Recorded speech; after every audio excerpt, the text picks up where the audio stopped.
Who taught the sun where to stand in the morning? And who told the ocean you can only come this far? And who showed the moon where to hide till evening? Whose words alone can catch a falling star? Well, I know my Redeemer lives. I know my Redeemer lives. All of creation testifies. This life within me cries. I know my Redeemer lives. The very same God who spins things in orbit runs to the weary, the worn, and the weak. And the same gentle hands that hold me when I'm broken, they conquer death to bring the victory.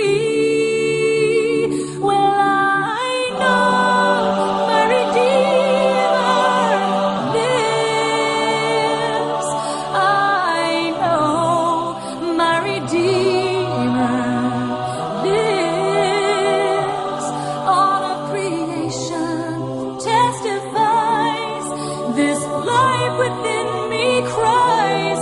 I know my Redeemer lives.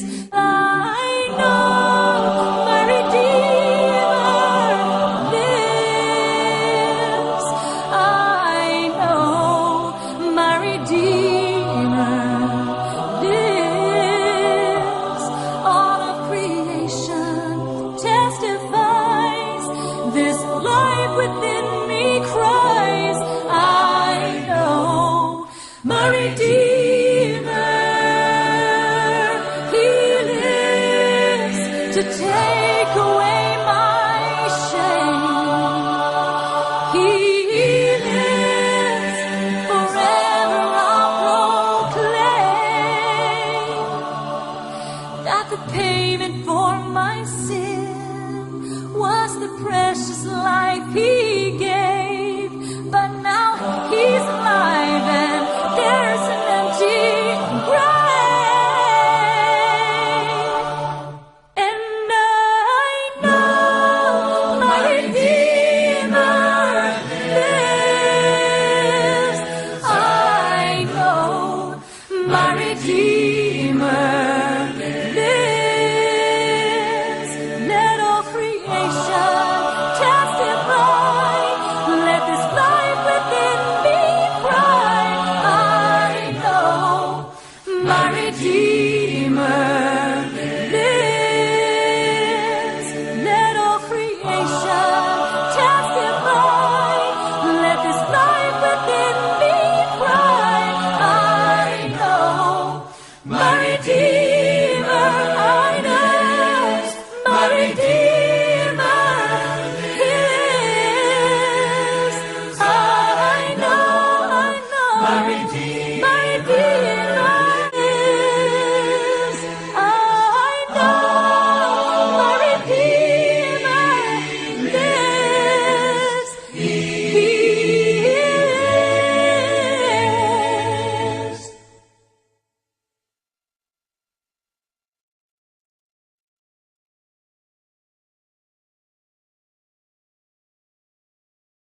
Maar weet je wat ik nu niet begrijp? Zij gaat zo ver naar links, dan kruis ik achterlangs. Ja, dan kan je beter Want anders sta ik daar niks te doen, maar dan heb je hem niet en dan ben ik dus te knagen. Nou, dit vind ik ook niet handig. Nee, ik zeg niet dat je moet overgeven, maar als jij je linkervoet dicht gaat zetten, dan moet hij dus dicht zitten. Dan mag dit dus niet. Dan mag zij niet over jouw backhand. Daarna riep zij, ja, je moet voorhand dicht zetten. Toen draaide ik hem om. Maar waar ging het fout, Chantal? Waar ging het fout? Op het moment dat hier de bal aangenomen werd. Had ik dan nog veel eerder zo moeten. Ja, maar je moet de looplijn over je bekken dichtzetten. Dan kan je nog steeds de paaslijn dichtzetten als Bart nog loopt. En ik sta hier. Hoe kan ik toen nog steeds daar de paaslijn over mijn voorhand dichtzetten? Ja, ik dacht dat zij wat anders bedoelde.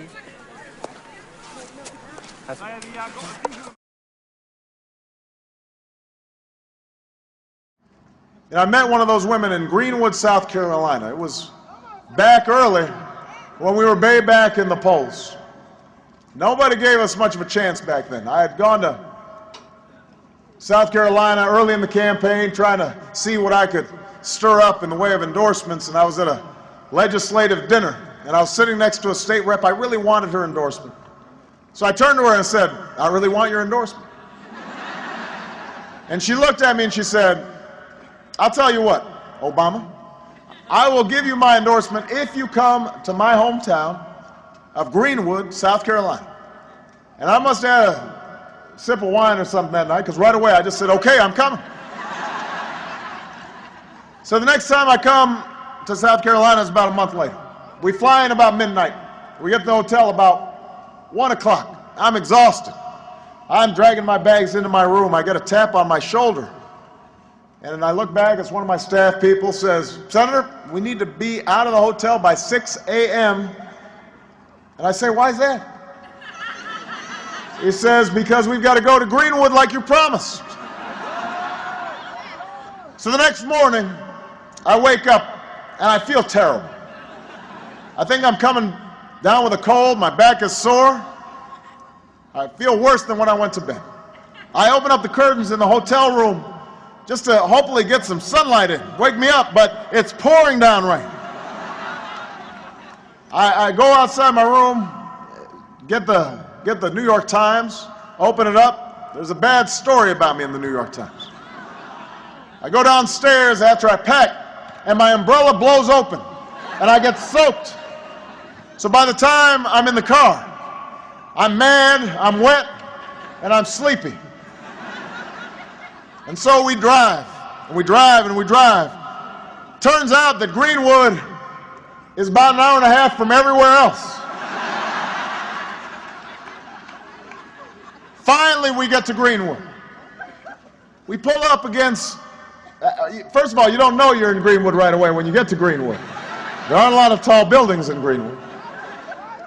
We pull up to a small building, a little field house in the park. And we go inside, and lo and behold, after an hour and a half drive, turns out there are 20 people there.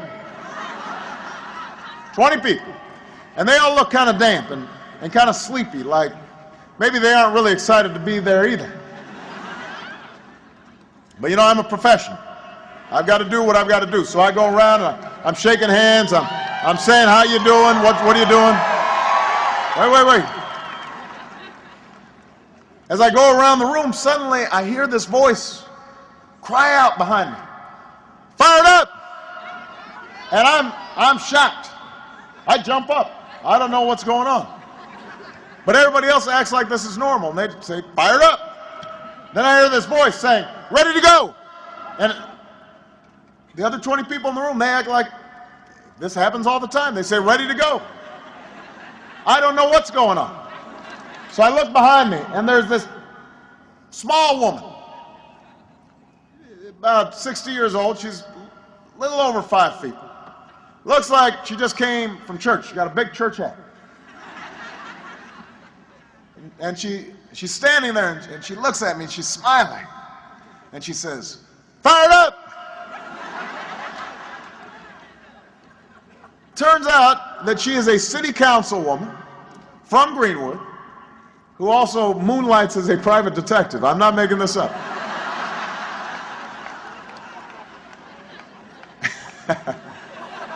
And It turns out that she is famous for her chant. She does this wherever she goes.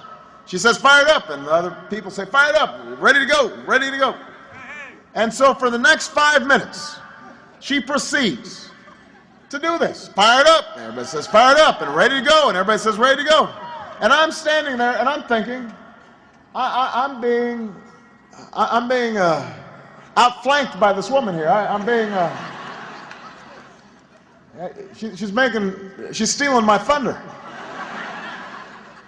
I look at my staff, they shrug their shoulders. They don't know how long this is going to go.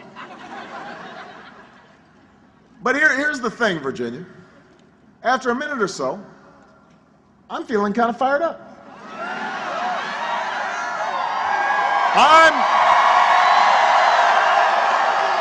I'm feeling like I'm ready to go.